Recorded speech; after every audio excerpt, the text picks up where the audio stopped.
네, 세계 증시 소식을 빠르게 새벽 배송해드리는 글로벌 증시 시간입니다. 연합인포맥스 임하람 뉴욕 특파원과 함께합니다. 안녕하십니까?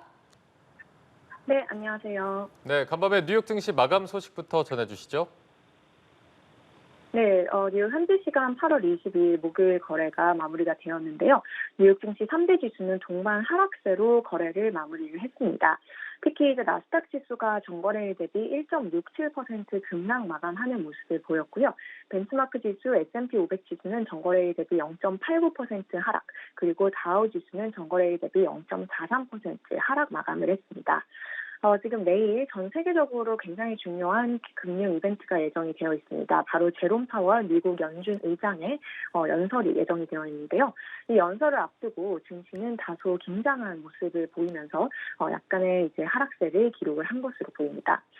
지금 시장에서는 내일 있는 이 연설이 기대만큼 시장을 부양시켜줄지에 대한 의구심이 좀 퍼지고 있는 상태이고요. 특히 채권 시장이라든지 외환 시장을 중심으로 이런 긴장감이 퍼지고 있는 상태입니다. 오늘 이제 미국에서 미국 국채 금리가 상승을 하는 모습을 보였는데요. 이 국채 금리가 상승하면 이제 결국 미래 성장에 기반이 되어 있는 성장주라든지 기술주에 대해는 좀 부담으로 연결이 되게 됩니다.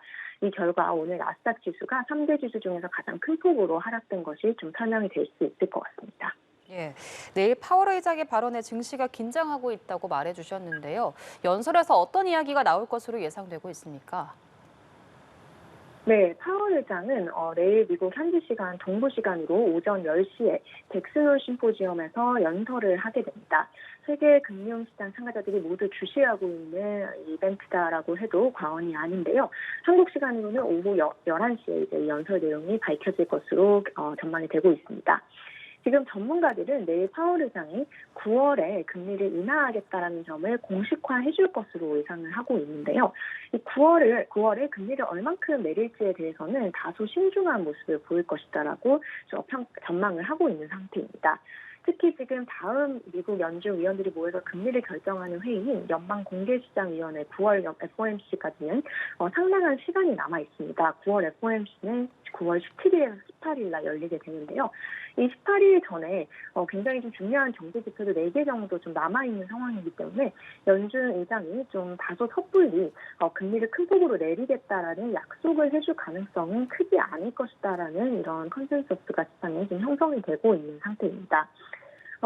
증시에는 이런 격언이 있는데요. 이제 소문난 잔치에 먹을 거 없다 이런 표현을 이제 트레이더들이 왕왕 쓰고는 합니다. 네, 네. 지금 큰 이벤트를 앞두고 있는 상황인데요. 증시 참가자들이 경계하고 있는 건 뭘까요? 네, 지금 내일 예정이 되어 있는 제롬 파월 연방준비제도 의장의 발언에서 시장에서는 9월에 금리를 인하하겠다라는 약속은 분명히 해주겠지만 9월에 어느 폭으로 이제 통상적인 25bp 혹은 통상보다 큰 B컷을 할지에 대해서는 상당히 연준 의장이 모호성을 유지할 가능성이 크다라고 전망을 하고 있습니다.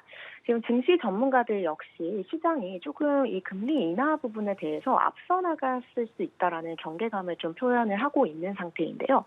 사실 지금 금융시장에서는 미국 연방준비제도가 연말까지 금리를 1%포인트 정도나 인하할 가능성을 가장 유력하게 지금 판단을 하고 있습니다. 그런데 이 시장의 전망이 연준에서 생각하고 있는 전망과 상당히 괴리가 있다라는 점이 좀 시장 전문가들이 우려하고 있는 점인데요. 연준 위원들이 공식적으로 금리 전망을 발표를 하는 점도표 상의 6월 기준으로 봤을 때 연준 위원들은 올해 한 번 정도만 금리 인하를 예고를 했습니다. 물론 그 이후에 노동시장이 좀 균열이 되고 상황이 많이 바뀌었기 때문에 연준이 3번 정도는 금리를 인하할 것으로 예상이 되고 있지만 지금 시장이 보고 있는 금리 인하 전망폭은 거의 이제 4번에 달하는 인하폭을 좀 예상을 하고 있는 상태입니다. 그렇기 때문에 지금 월가 베테랑들 사이에서는 금융시장이 금리 인하에 대해 가지고 있는 기대감이 좀 과도하다라는 지적이 계속해서 나오고 있고요. 이것이 오히려 주식시장에 좀 악재로 연결될 가능성이 있습니다. 호재도 지금 시장이 금리 인하라는 호재를 미리 다 반영을 해버렸기 때문에 이제 선반영의 함정에 빠질 가능성이 상당히 있고요. 또 만약에 금리 인하를 우리가 생각했던 것보다 연준에서 하지 않겠다라는 이런 시그널이 나올 경우 금융시장의 변동성이 다시 증폭될 수 있는 어떤 트리거가 될 수 있을 것으로 전망이 됩니다. 모하마드 엘 에리언 월가의 베테랑 투자자인데요. 이 사람 역시 이제 이런 시장의 과도한 기대감이 좀 문제적일 수 있다라는 지적을 오늘 전하고 나섰습니다. 네, 오늘 뉴욕 증시 주요 종목들에 대한 소식 어떤 게 있습니까?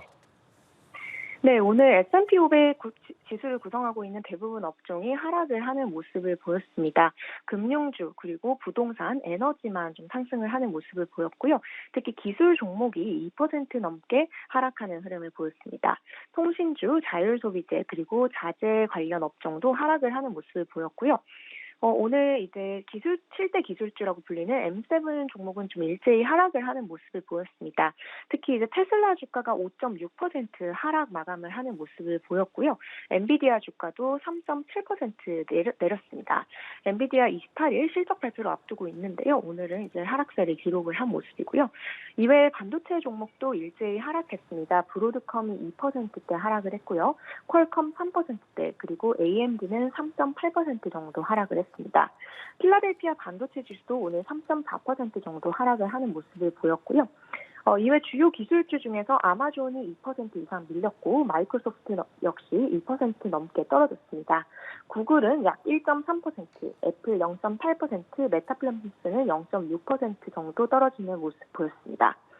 이제 코로나 팬데믹 때 굉장히 좀 주목을 받았던 종목이죠. 홈트레이닝 기구를 판매하는 펠로톤 같은 경우는 오늘 주가가 35%나 급등을 했지만 여전히 주가는 4.5달러 정도에 머무르고 있습니다.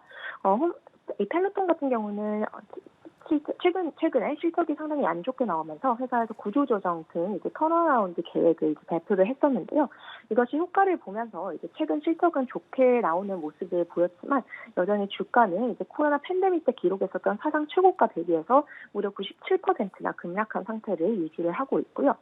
또 다른 코로나 팬데믹 수혜주입니다. 줌 비디오 커뮤니케이션 같은 경우는 2분기 실적이 호조를 나타냈고요. 오늘 주가가 13% 가까이 오르는 모습 보였습니다.